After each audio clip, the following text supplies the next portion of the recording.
ఏం నడుస్తున్నది ఇలా అందరేమంటున్నావు పెళ్లి చేయమంటున్నావు మాట చేసినావా మాట ఎవరికి చేసినావు మాట అయితే నిన్న దినమున వెల్లటూరి పట్టణమున చెక్కుదేవమ్మకు ఆ బెస్తోళ్ళు ఇంట్లో గంగాదేవి పుట్టింది కదా అవు పుట్టింది ఆ నారదుడు పోయి శంకరునికి చెప్పిండు కదా చెప్పే కదా భూలోకంలో పిల్ల చాలా అందంగా ఉన్నది అది రాజుల కోసం కాదు ఆమె అందచందములు వర్ణించడానికే నీవు ఆమె కళ్యాణం ఆడాలని నారదుడు శంకరునికి చెప్పిండు అనమాట. శంకరుడు చెప్తే ఆ నారదుడు ఎప్పుడు చేసుకుంటున్నావు ఆ పిల్లలు ఎప్పుడు చూస్తున్నావు కన్నారా అని ఆ నారదుడు కూడా శంకరునికి చెప్పినందుకు ఆ శంకరుడు భూలోకం జంగమేషం వేసుకొని వచ్చి ఆ పిల్లలు చూసిపోయాడా పిల్లలు చూసినప్పటి నుంచి ఆయన కూడా విగ్రహారం అని పార్వదేవికి మాయ మాటలు చెప్పి ఎప్పుడైతే ఆ పిల్లలు చేసుకుందాం మాట శంకరుడు కూడా మనసు లోపల నిర్ణయించుకున్నాడు అనమాట. మరి ఆయన నిజ రూపంలో పిల్లల్ని అడిగితే ఎవరైనా ఇస్తారా?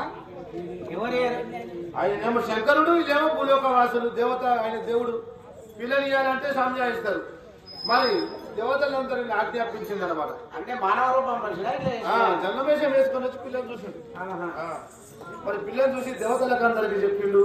బ్రహ్మ విష్ణు లక్ష్మి సరస్వతికి అరుంధతికి అందరికి చెప్పి ఈ భూలోకంలో వెల్లటూరి పట్టణం పోయి మీరు పిల్లని అడిగి ఆ గంగను నాకు కళ్యాణం చేసే భారం మీద పిల్లని అడగండి అని దేవతలకు అందరికి చెప్పిండు అనమాట. ఎవరు? శంకరుడు. మరి ఇదంతా కూడా ఇప్పుడు ఆ వెల్లటూరి పట్టణం శకుదేవ సన్నిధానంలోకి వచ్చి అమ్మా మీ చిన్నారి గంగను శివుడు ప్రేమించినాడట, శివునికి గంగనిచ్చి కళ్యాణం చేద్దాము మీరు ఏమంటారు అని ఆ దేవతలు శివరాత్రి కదా మరి శివగంగ కళ్యాణం దొరుకుతుంది కదా చేయాలి కదా. మరి లేక ఇంటికి మా మా శత్రుదేవ మా ఇంటికి పాన బాగాలేనట్టు దానికి అయితే ముసల్తానికి పిల్లలు కానీ గడ్డి అవుతుంది. మరి ఆ శంకరుడు చెప్పినందుకు దేవతలంటే ఒకటే పని ఇంటికి వచ్చేది కానీ ఆ బెస్తోళ్లకు పానమద డక్కు మన కూడా రాయించినట్టు ఎన్నెల్లేది కథ కట్టుకొని వచ్చిన దేవతలంతా మా ఇంటికి ఏం కథ ఏం లక్షణం ఎందుకు వచ్చింది మీరు అంటే నాళ్ళు అడుగుతున్నారు అనమాట. వాళ్ళు ఏమో అమ్మా ఈ బిడ్డను అడగనికే పిల్లను కావాలి మాకు శంకరునికి అడగనికి వచ్చినాం ఇస్తావా అయ్యావు అంటే ఈ అంతకాన్ని ఎక్కువ భాగ్యం ఏమున్నది ఒక దేవునికి మానవ కన్యను చేసుకుంటున్నట్టే వద్దాటమ్మా. సరే మరి మీరు అన్నట్లే నా బిడ్డను ఇస్తా శంకరునికి కళ్యాణం చేయడానికి వాళ్ళు కూడా ఒప్పుకున్నారు.